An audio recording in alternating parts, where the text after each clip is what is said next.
Hello everyone, welcome back. हम ऐसे वाक्य अक्सर अपने दैनिक दिनचर्या में बोला करते हैं।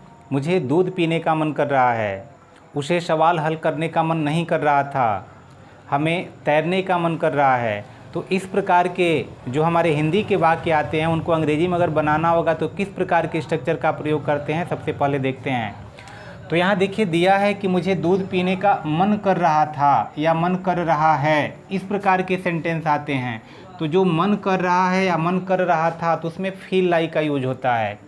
दूसरा काम देखिए, अगर इसमें दिखने में यह प्रेजेंट कॉन्टिन्यूअस की तरह दिख रहा है लेकिन इसका यूज हमेशा प्रेजेंट इंडेफिनिट में होता है, और जो पास्ट कॉन्टिन्यूअस की तरह दिख रहा है उसका हम यूज हमेशा पास्ट इंडेफिनिट के रूल से करते हैं।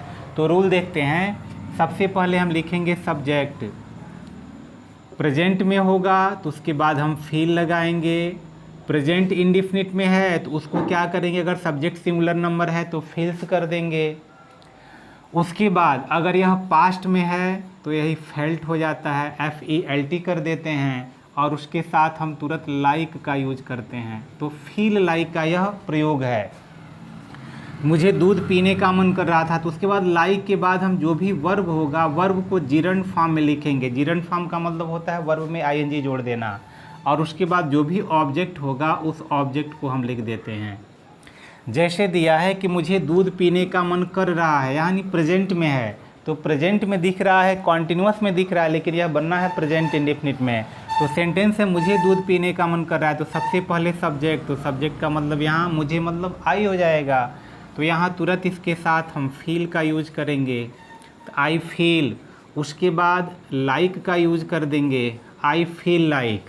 ये हो गया कि मुझे मन कर रहा है। क्या मन कर रहा है, तो दूध पीने का। तो ना ने नहीं आ रहा है, लेकिन जैसे हम जिरंड फॉर्म में लिखते हैं तो टू का यूज नहीं करते हैं, ING फॉर्म में लेके चले जाते हैं। तो तुरंत यहाँ लिख देंगे ड्रिंकिंग मिल्क, ये हो जाएगा ड्रिंकिंग, और उसके बाद लिख देंगे मिल्क। तो सब्जेक्ट हो गया आई, फील या फेल्ट में से हमको एक लगाना है, तो प्रेजेंट है तो फील, पास्ट होगा तो फेल्ट यूज कर देंगे।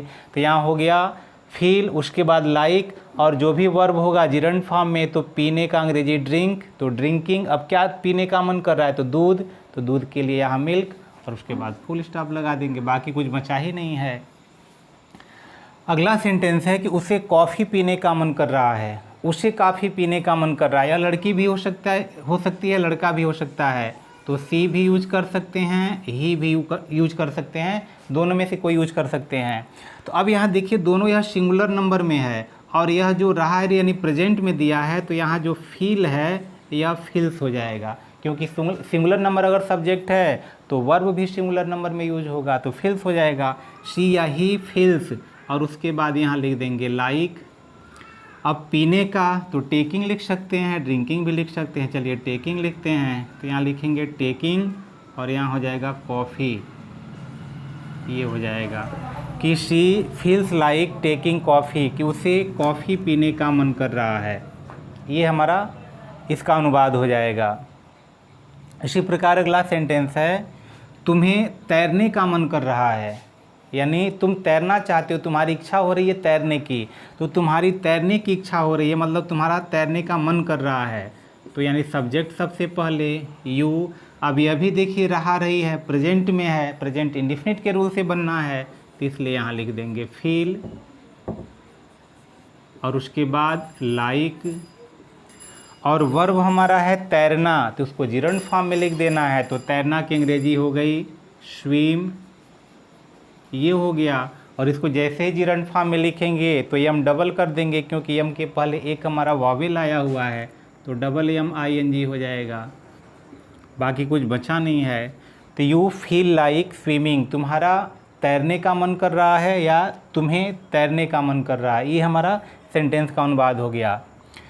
अब देखिए दिया है कि हमें सवाल हल करने का मन नहीं कर रहा था, नेगेटिव सेंटेंस में आ गया है। तो नेगेटिव सेंटेंस में होगा, तो अगर प्रेजेंट का नेगेटिव होगा तो हम डज नॉट या डज नॉट या डू नॉट का प्रयोग करेंगे, लेकिन अगर वही सेंटेंस पास्ट में होगा तो डिड नॉट का यूज हम करते हैं। तो यहाँ देखिए पास्ट में यह सेंटेंस दिखाई दे रहा है, इसलिए हम पास्ट इंडेफिनिट के रूल में लिखेंगे। तो यहाँ हो जाएगा कि वी डिड नॉट, और तुरंत यहाँ फील लाइक का यूज करेंगे, फील और लाइक, क्योंकि डिड लगते ही वर्ब हमेशा फर्स्ट फॉर्म में आ जाता है, तो इसलिए फील हो गया, फील लाइक। और क्या वर्ब है, तो हल करना, तो सॉल्विंग, SOLVING, सॉल्विंग क्वेश्चन। ये हो गया कि हमें सवाल हल करने का मन नहीं कर रहा था, तो we did not feel like solving question. इसका अनुवाद ये हो गया। अगला सेंटेंस है कि मुझे गीत गाने का मन नहीं कर रहा था। यह भी पास्ट में दिया है, तो पास्ट इंडेफिनिट के रूल से बनना है। तो मुझे यानी आई, यहाँ पे भी डिड नॉट का यूज करेंगे, आई डिड नॉट, और उसके बाद तुरंत हमको फील और लाइक का यूज कर देना है। I did not feel like, अब क्या मन नहीं कर रहा है, तो गीत गाने का, तो यहाँ हो जाएगा सिंगिंग। हो गया, केवल सिंगिंग से ही काम चल जाएगा, यहाँ सॉन्ग लिखने की आवश्यकता नहीं है। तो I did not feel like singing, यानी मुझे गाने का या गीत गाने का मन नहीं कर रहा था। अगला सेंटेंस दिया है कि बच्चे को आम खाने का मन कर रहा है, प्रेजेंट में आ गया। बच्चे को आम खाने का मन नहीं कर रहा है, तो अब बच्चा सिंगुलर नंबर में होगा, तो डज नॉट का यूज कर देंगे। चूँकि यह अफर्मेटिव में दिख रहा है, तो यहाँ द चाइल्ड या द बेबी, दोनों में से कोई भी यूज कर सकते हैं। द बेबी, अब यहाँ फील, तो फील्स हो जाएगा, क्योंकि नेगेटिव नहीं है, अफर्मेटिव सेंटेंस में दिख रहा है। द बेबी फील्स लाइक, और खाने का मन कर रहा है, तो ईटिंग। अब क्या खाने का मन कर रहा है, तो दे रहा है कि मैंगो, यानी आम। ये हो गया। तो इस तरह के जो भी हमारे सेंटेंस आएंगे कि मन कर रहा है या मन कर रहा था, तो फील लाइक या फेल्ट लाइक का यूज करके हम ऐसे सेंटेंस का अनुवाद बना सकते हैं। तो आशा करते हैं वीडियो आपको समझ में आया होगा।